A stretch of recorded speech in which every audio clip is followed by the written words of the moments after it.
Ito, businessman na ako. Ginagamit ko kasi yung utak ko. Di ba ikaw yung classmate kong matalino?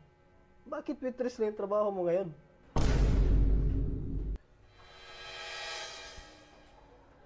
Hello sir, good morning po. Welcome sa restaurant po. An, ikaw ba yan? Waitress ka dito? Opo sir, waitress po ako dito. Bakit? Hindi ka ba nakapagtapos pag-aaral? Hindi eh, hindi na kasi kaya ng magulang ko pag-aralin ako. Hanggang kolehiyo. Ikaw sa pananamit mo pa lang, halatang mayaman ka na. Ito, businessman na ako. Ginagamit ko kasi yung utak ko. Di ba ikaw yung classmate kong matalino? Bakit waitress na yung trabaho mo ngayon? Sige po sir, umupo na po kayo. Sandali lang. Minamadali mo naman ako eh. Ayaw bang makita yung dating classmate mo na successful na ngayon? Samantalang ikaw, nasa laylayan ka pa rin. At waitress ka lang. Marangal naman po sir yung trabaho ko. Maliit nga lang po yung sahod. Tsaka masaya naman po ako. At least wala po ako tinatapakan na tao. Sa bagay, bagay lang naman sa'yo yung trabaho mo. Para ka lang robot na sunod-sunuran sa mga customer eh. Hindi ka kasi nagtapos. Mag-aral ka kasi sa susunod. Sige na po, may trabaho pa po ako eh. Mamaya na, mag-usap muna tayo. Alam mo naman, ngayon lang tayo nagkita eh. At isa pa, kamitin ko ang may-ari ng restaurant na to. Ngayon, sa oras na ma-approve yung proposal ko, hindi naman kita tatanggalin.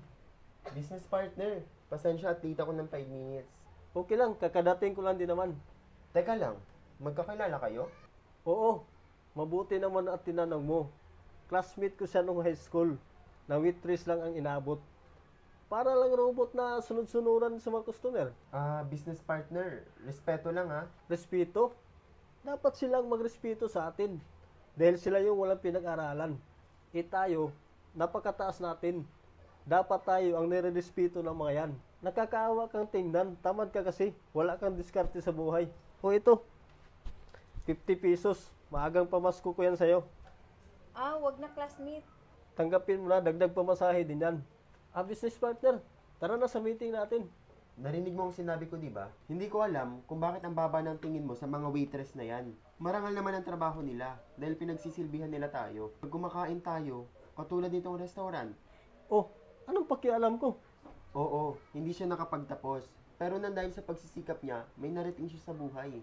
Hindi mo ba alam na nakapagpatapos siya ng isang anak na businessman na ngayon?